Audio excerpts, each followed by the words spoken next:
بن کے سرکار آ جائے۔ خواجہ معین الدین چشتی اجمیری رحمۃ اللہ تعالیٰ علیہ 13-14 سال عمر ہے، والد وصال فرما گئے ہیں، اور والد کی طرف سے آپ کو ایک باغ اور ایک پن چکی وراثت میں ملی ہے۔ آپ اس باغ میں کام کرتے ہیں، 13-14 سال عمر ہے۔ سبحان اللہ۔ حضرت ابراہیم قندوزی رحمۃ اللہ تعالیٰ علیہ باغ میں آئے۔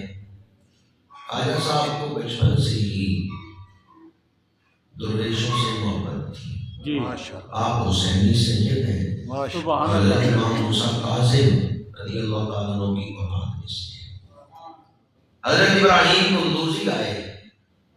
خواجہ صاحب نے کہا درویشوں بیٹھو، میرے باغ میں انگور بڑے میٹھے ہیں، میں پیش کرتا ہوں۔ ابراہیم قندوزی بیٹھ گئے، وہ تو آئے ڈیوٹی پر تھے، انہیں تو بھیجا گیا تھا، وہ بیٹھ گئے۔ حضرت خواجہ خواجگاہ نے کچھ انگور اتارے، انہیں دھویا اور ادب سے حضرت ابراہیم قندوزی کی خدمت میں پیش کیا۔ انہوں نے چند انگور تناول فرمائے اور پھر فرمایا معین الدین تم نے اپنے باغ کا پھل مجھے دیا، میں نے استعمال کیا، اگر میں اپنے باغ کا کوئی پھل دوں تو تم بھی کھا لو گے۔ سبحان اللہ۔ خوش ہوئے، آپ نے کہا میرے لیے تو یہ آپ کی عطا ہوگی، بتائیں آپ کے باغ کا کون سا پھل ہے جو مجھے عطا کریں گے؟ حضرت ابراہیم قندوزی نے جیب سے روٹی کا ایک ٹکڑا نکالا، سبحان اللہ، ٹکڑا، اور وہ بھی اتنا سخت تھا کہ چبانے سے ٹوٹتا نہیں۔ کہا معین الدین یہ ٹکڑا کھا۔ آپ نے منہ میں رکھا، کچھ دیر دانتوں سے چباتے رہے، اس کو نرم کیا، حلق سے اتارا۔ خواجہ صاحب فرماتے ہیں جب وہ روٹی کا ٹکڑا میرے حلق سے نیچے اترا، میرے دل میں دنیا کی محبت سرد ہو گئی، آخرت کی محبت جوش مار گئی۔ پتہ چلتا ہے ولیوں کے لنگر سے اندر بدلتے ہیں۔ آپ کے اندر آخرت کی فکر پہلے بھی موجود تھی، لیکن وہ جوش مارنے لگی، وہ پہلے سے زیادہ تیز ہو گئی۔ آپ فرماتے ہیں کہ میں نے باغ صدقہ کر دیا، پن چکی صدقہ کر دی، انہیں بیچ کے جو مال حاصل ہوا فقراء اور غرباء میں بانٹ دیا، اور خود اپنے آپ کو اللہ کی رضا کے لیے وقف کر دیا، قرآن حفظ کیا، دین کا علم حاصل کیا، اور پھر مرشد کی تلاش میں نکلے۔ اصفہان کے علاقے میں آپ مرشد تلاش کریں۔ تاریخ کی کتابوں میں جب اصفہان کا لفظ آتا ہے تو اس سے مراد ایران اور عراق کے علاقے ہیں۔ ایران میں ایک علاقہ ہے ہرون، وہاں کے بزرگ تھے حضرت خواجہ عثمان، انہیں ہرونی بھی کہتے ہیں، ہارونی بھی کہتے ہیں۔ حضرت خواجہ عثمان ہارونی، ان کی خدمت میں خواجہ صاحب پیش ہوئے اور ان کے ہاتھ میں ہاتھ دیا بیعت۔ سبحان اللہ۔ وہ کتنے بڑے مرشد ہوں گے جن کے ہاتھ میں لاکھوں غیر مسلموں کو کلمہ پڑھانے والے نے اپنا ہاتھ۔ سبحان اللہ۔ حضرت خواجہ عثمان ہارونی کی یہ شان ہے کہ مجوسی آگ کی پرستش کر رہے تھے، ایران میں آگ کی پرستش ہو رہی تھی۔ خواجہ عثمان ہارونی تشریف لے گئے اور مجوسیوں سے کہا آگ عبادت کے لائق نہیں، عبادت کے لائق وحدہ لا شریک ہے، آگ کی عبادت نہ کرو۔ انہیں بات سمجھ نہیں آئی، انہوں نے کہا اپنی راہ لو، ہمیں نہ سمجھاؤ۔ خواجہ صاحب نے فرمایا کتنا عرصہ ہو گیا آپ کی عبادت کرتے ہوئے؟ کسی نے کہا 25 سال، کسی نے کہا 30 سال۔ خواجہ صاحب نے فرمایا اتنا عرصہ ہو گیا اس آگ کو سجدہ کرتے ہوئے، اگر تم اس آگ میں داخل ہو یہ تمہارا لحاظ کرے گی، جلا دے گی یا چھوڑ دے گی؟ وہ ہنسنے لگے، انہوں نے کہا کیسے لحاظ کرے گی، ہم اس میں ہاتھ رکھیں ہاتھ جل جائے گا۔ خواجہ صاحب مسکرائے، فرمایا میں نے ایک دن بھی اس کو سجدہ نہیں کیا اور نہ ہی میں اس کو سجدے کے لائق سمجھتا ہوں، میں خدا واحد کی عبادت کرتا ہوں، میں آگ میں داخل ہوتا ہوں، اسے کہو میرا ایک بال بھی جلا کے۔ ماشاءاللہ، تم اتنے عرصے سے اس کی عبادت کر رہے ہو، تمہاری بات تو یہ نہیں مانتی، میں نے ایک دن بھی اس کی عبادت نہیں کی، میں داخل ہوتا ہوں آگ میں، اسے کہو میرا ایک بال بھی جلا کے۔ اس پر حکم میرے رب رب کا کا سبحان اللہ ایک مجوسی کی گود میں بچہ تھا 3-4 سال کا. خواجہ عثمان ہارونی آگے بڑھے, اس بچے کو اٹھایا, سینے سے لگایا, آگ میں داخل. بہت مجوسیوں نے شور مچایا, بچہ جل گیا, بچہ جل گیا. خواجہ صاحب بچہ اٹھا کے لے گئے, شور مچائیں گے, میں آگ میں گیا تو شاید شور مچائیں یا نہ مچائیں, اپنے بچے کے لیے تو شور مچائیں. انہوں نے اور مجوسی اکٹھے کر لیے. جی عورتیں بھی آ گئی, جس عورت کا بچہ تھا وہ بھی آ گئی, مردوں عورتوں کا ہجوم ہو گیا. پر آگ میں کوئی نہیں جا رہا کہ جاتے ہیں بچے کو نکالے, باہر سے دیکھ رہے. کچھ دیر بعد خواجہ صاحب مسکراتے ہوئے آگ سے باہر. سبحان اللہ گھر میں مہمان آ جائے, بچے کو اٹھائے. بچے اجنبی مہمان کے پاس نہیں جاتے, اور اگر کوئی اجنبی بچوں کو اٹھا بھی لے, ماں ہاتھ کرے, بچہ اس اجنبی کو چھوڑ کے فوراً لپکتا ہے ماں کی طرف. خواجہ صاحب جب آگ سے باہر نکلے, ماں دوڑی, بچے کے سامنے ہاتھ پھیلائے, اس بچے نے ماں کا ہاتھ جھٹک دیا, خواجہ صاحب کے سینے سے چمٹ گیا. سبحان اللہ اس نے حیران ہو کے کہا, تھوڑی دیر میں اس کو کیا پلا دیا ہے کہ یہ ماں کو چھوڑ کے آپ کے سینے سے چمٹ گیا. سبحان خواجہ صاحب نے فرمایا, بچے کو بات سمجھ آ گئی ہے جو تمہیں نہیں آ رہی. تمہیں نہیں اس بچے کو میں نے اپنے ہاتھوں میں اٹھایا, آگ نے اس پر اثر نہیں کیا. اگر تم اپنا ہاتھ میرے ہاتھوں میں دے دو, تمہیں بھی آگ نہیں جلائے. سبحان اللہ اتنے مجوسیوں نے کلمہ پڑھا, اسلام قبول کر لیا, آپ کی بیعت ہو گئی. خواجہ عثمان ہارونی رحمۃ اللہ تعالیٰ نے بہت بڑے صاحب کرامت تھے. حضرت خواجہ معین الدین چشتی اجمیری رحمۃ اللہ تعالیٰ نے ان کی خدمت میں گئے, جی دست گرفتہ ہوئے, بیعت کی. خواجہ عثمان ہارونی نے 3 دنوں میں سارا سلوک طے کرا, سبحان اللہ منزل تک پہنچا دیا. سبحان مرشد ہو خواجہ عثمان ہارونی جیسے, مرید ہو خواجہ خواجہ. سبحان اللہ کیا بات اللہ کا خاص فضل شامل ہو گیا. 3 دنوں میں خواجہ صاحب واصل اللہ سبحان لیکن 20 سال مرشد کی خدمت میں رہے. سبق تو 3 دنوں میں طے ہو گئے تھے, 20 سال کی خدمت میں رہے. وہ لوگ احسان شناس تھے اور قدر کرنے والے اور شکرانہ کرنے والے. 20 سال مرشد کی خدمت میں رہے تو کوئی تنخواہ نہیں کرے تھے, مانا کی تنخواہ بھی دے, میں آپ کے آستانے پر خدمت کرتا ہوں, آپ کی نہیں, اللہ کی رضا کے لیے 20 سال مرشد. تمنا درد دل کی ہو تو کر خدمت کی. مرشدوں نے فرمایا, معین الدین چلو مدینہ منورہ سرکار مدینہ کی بارگاہ میں حاضری دے کے آئے. حضور کے روضہ پاک کے سامنے, مواجہ شریف کے سامنے مرشدوں نے ہاتھ پکڑ کے کہا, معین الدین سلام پیش کرو. آپ نے سلام عرض کیا, السلام علیکم یا سید المرسلین.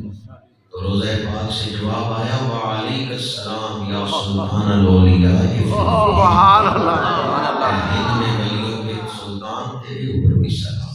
سبحان اللہ مرشد رو رہے ہیں اور خوشی سے خواجہ صاحب کو سینے سے لگاتے ہوئے فرمایا, معین الدین تیرا کام بن گیا, معین الدین تیرا کام بن گیا. کہ اللہ کے رسول نے تجھے ایک بڑے سونے لقب سے سلام کا جواب عطا فرمایا. پھر قیام مدینہ منورہ کے دوران ہی میرے آقا کریم نے حکم دیا, معین الدین اجمیر چلے جاؤ اور میرا دین پھیلاؤ. رات کو خواب میں ہی اجمیر شریف کا نقشہ دکھا دیا گیا. مدینہ منورہ سے آپ بغداد شریف آئے. 2 مہینے حضور غوث اعظم کے ساتھ آپ کے حجرے میں رہے. حضور غوث اعظم کا ظاہری زمانہ تھا, خواجہ صاحب کا حضور غوث پاک کا زمانہ ایک ہی زمانہ. خواجہ صاحب والدہ کی طرف سے رشتے دار ہیں حضور غوث پاک. حضور غوث پاک کی جو والدہ ہیں وہ بھی حضرت امام موسیٰ کاظم کی اولاد میں سے ہیں. اس لیے خواجہ صاحب والدہ کی طرف سے رشتے داری بھی رکھتے تھے حضور غوث اعظم کے ساتھ. 2 مہینے بعد جب آپ بغداد شریف سے نکلنے لگے تو حضور غوث اعظم نے فرمایا, معین الدین جس راستے آپ اجمیر جا اس راستے میں ایک شہر آتا ہے لاہور، سبحان اللہ، جب وہاں قدم رکھو تو بڑی احتیاط سے قدم رکھنا، وہاں رسول اللہ کا ایک شیر بیٹھا۔ اس شیر کا نام کیا ہے؟ فرمایا شیر کا نام سید علی نجوی۔ داتا صاحب کا زمانہ پہلے، داتا صاحب کا وصال ہو گیا تھا، بعد میں ظہور سے اعظم کی پھر خواجہ صاحب جب لاہور آئے ہیں تو 40 دن داتا صاحب کے مزار کے قدموں میں سبحان اللہ، اٹھتے ہوئے فرماتے ہیں گنج بخشے فیض عالم بزرگے نور خدا ناکسارا پیر کامل کاملارا ناکسارا پیر کامل کاملارا۔ پھر آپ دلی تشریف لے گئے، جن راہوں سے آپ گزرے نا اسلام پہ اللہ نے آپ کو ظاہری حسن بھی بڑھا دیا تھا، اخلاق بھی کمال درجے کا دیا، جو آپ کو دیکھتا تھا دیکھتا ہی رہتا، ظاہری حسن بھی اللہ نے آپ کو بے مثال دیا تھا، اخلاق بھی کریمانہ عطا کیے۔ دلی میں تو روزانہ سینکڑوں لوگ آ کے اسلام قبول کر رہے تھے۔ آپ نے حضرت خواجہ قطب الدین بختیار کاکی رحمۃ اللہ تعالیٰ علیہ کو وہاں اپنا خلیفہ مقرر کیا، خود اجمیر شریف تشریف لے گئے۔ وہاں مسجد کوئی نہیں تھی جس میں بیٹھ کے آپ نے دین کا کام شروع کیا۔ جڑیں تو وہ تھے جو ہندوؤں کے شہروں میں جا کے بیٹھے، پھر مسجدیں بھی بن گئی، مدرسے بھی بن گئے، خانقاہیں بھی بن گئی، اور آج ہم مسلمانوں کے شہروں میں رہتے ہیں جہاں مسجدیں بھی ہیں، مدرسے بھی ہیں، اور ہم سے دین کا کام نہیں۔ اور ان ہستیوں نے جہاں مسجدیں بھی کوئی نہیں، مدرسے بھی کوئی نہیں، ہندو ہی ہندو ہیں، غیر مسلم ہیں، اس شہر میں جا کے ڈیرا لگایا ہے، اور غیر مسلموں کے دلوں پہ حضور کی عظمت کا نقش جما۔ حضرت خواجہ صاحب نے فرمایا جس کے گھر کھانا نہ پکے وہ بھوکا نہ سوئے، معین الدین کے ڈیرے پہ آ جائے، میں اسے کھانا کھلا کے سوؤں۔ چھوٹ چھات کا دور تھا، برہمن نفرت کرتے تھے شودروں سے، میلے کپڑے اور مٹی سے بھرے ہوئے ہاتھ، شودر آتے ہیں، خواجہ صاحب اٹھ کے انہیں سینے سے لگا۔ سبحان اللہ، ہمارے بزرگوں نے اخلاق عالیہ سے دل جیتے۔ برطانیہ کا ایک اسکالر ہے پی ڈبلیو آرنلڈ، اس کی کتاب ہے دی اوریجن آف اسلام۔ وہ کہتا ہے خواجہ معین الدین چشتی اجمیری نے اور حضرت داتا گنج بخش علی اجمیری نے اپنے اخلاق عالیہ سے اعتراض ہوا نا کہ تلوار کے ذریعے اسلام پھیلا ہے، اس نے کہا اسلام تلوار کے زور پہ نہیں، کردار کے زور پہ پھیلا ہے۔ اور پھر اس نے خواجہ صاحب کا اور حضرت داتا صاحب کا ذکر کیا۔ اس نے کہا میں ہندوستان کی سیاحت کر کے آیا ہوں، میں نے دیکھا ہے اللہ کا ولی قبر میں لیٹا ہوا ہے، زندہ لوگوں کے دلوں پہ اس کا نام چل رہا ہے، اس کی حکومت چل رہی ہے۔ حضرت خواجہ خواجہ کا آج یوم وصال آپ کا 3 رجب کو ہوا تھا، 6 رجب کو آپ کا ختم کل تھا، جس دن آپ کا عرس جی۔ کچھ بزرگ ایسے ہیں سلسلہ چشتیہ کے کہ ان کا عرس وصال کے دن نہیں ہوتا۔ حضور ضیاء الامت رحمۃ اللہ تعالیٰ علیہ کا عرس کی 40ویں دن کی پر ہوتا ہے، وصال تو آپ کا 10 دن آج ہوگا، لیکن عرس 20 محرم کو ہے، 40ویں دن ہوگا۔ اسی طرح خواجہ خواجہ رحمۃ اللہ تعالیٰ علیہ کا وصال 3 رجب کو ہوا، لیکن عرس آپ کا 6 رجب کو ختم کل والے دن منعقد ہوگا۔ حضور خواجہ خواجہ نے ایسا رنگ چڑھایا، امیر خسرو حضرت نظام الدین اولیاء کے مرید ہیں، بہت بڑے شاعر ہیں، وہ لکھتے ہیں دیش بدیش میں ڈھونڈ پھری تورا رنگ ہی من کو بھائیو نظام الدین۔ امیر خسرو کہتے ہیں میں کئی شہروں میں کئی ملکوں میں پھرتا رہا، مجھے جو رنگ پسند آیا نا خواجہ نظام الدین آپ کا رنگ پسند آیا۔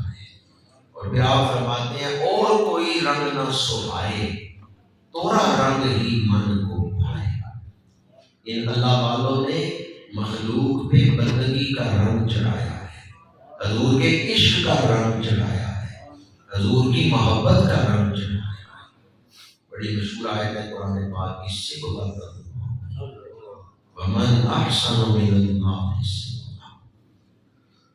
ایک لفظ ہے قرآن میں لون، لون کا مطلب بھی رنگ ہے اور صبغہ کا مطلب بھی رنگ ہے، اور دونوں میں فرق ہے۔ فاقع لونھا تسر الناظرین، لون بھی رنگ کو کہتے ہیں، صبغہ بھی رنگ کو کہتے ہیں، اور نیلا، پیلا، سبز، سرخ ان رنگوں کے لیے لون کا لفظ استعمال ہوتا ہے، اور صبغہ کے لفظ میں رنگ کے بدلنے والی طاقت کا ذکر ہے، وہ قوت جو رنگ میں تغیر پیدا کرتے ہیں۔ اللہ سبحان اللہ۔ اس لیے صبغہ کا معنی ہے رنگ چڑھانا۔ صبغۃ اللہ، اللہ کا رنگ اپنے اوپر چڑھا، اللہ سبحان اللہ۔ یا نلتزم صبغۃ اللہ، ہم نے اللہ کا رنگ اپنے اوپر چڑھا۔ دنیا میں انسان کو اختیار ہے، نیلے، پیلے، سرخ، خاکی کپڑے پہنتا رہتا ہے، پھر ایک دن آتا ہے جب رنگوں والے سارے کپڑے اتار کے سفید چادر میں لپیٹ کے دفنا دیا جاتا ہے۔ اب رنگ بدلنے کی اجازت نہیں ہے۔ پہلے موقع ملا ہوا تھا کہ تم اپنی مرضی سے رنگ اختیار کر سکتے تھے۔ رنگ ہم سب پہ چڑھا ہوا ہے، ماحول نے رنگ چڑھایا ہے، ضروریات نے رنگ چڑھایا ہے، خواہشات نے رنگ چڑھایا ہوا ہے، پر کوئی رنگ ایسا ہوتا ہے جو جہنمی رنگ ہوتا ہے، کوئی رنگ ایسا ہوتا ہے جو جنتی رنگ ہوتا ہے۔ سبحان اللہ۔ ان اللہ والوں نے جنتی رنگ چڑھایا ہے۔ صوفیاء کرام نے ان خانقاہوں میں بیٹھ کر مخلوق خدا پر جنتی رنگ چڑھایا۔ یا اللہ کون سا رنگ تجھے پسند ہے تاکہ ہم کو اپنے اوپر چڑھا لیں۔ فرمایا لقد کان لکم فی رسول اللہ اسوۃ حسنہ، محبوب کو وہ سارے سونے رنگ دے کے بھیجے ہیں، جو بھی میرے محبوب کا رنگ چڑھا لے گا میں اسے اپنا محبوب بنا لوں گا۔ حضور کی سیرت میں امانت کا رنگ ہے، دیانت کا رنگ ہے، خشیت کا رنگ ہے، عبادت کا رنگ ہے، مخلوق خدا سے محبت کا رنگ ہے، سارے سونے رنگ حضور کی ذات پاک میں۔ سبحان اللہ۔ صوفیاء کرام وہی رنگ اپنے مریدوں پر چڑھاتے ہیں۔ صوفیاء کرام غفلت سے نکال کر دربار محمدی میں ہی پہنچاتے ہیں۔ آج خواجہ صاحب کا عرس ہے تو ہم درس ضیاء القرآن کو حضرت خواجہ صاحب کے نام منسوب کرتے ہیں، اور نماز کے بعد آج ہم اس درس قرآن کی جملہ نفلی نیکیوں کو آج اجمیر شریف کی سال کریں گے۔ انشاءاللہ۔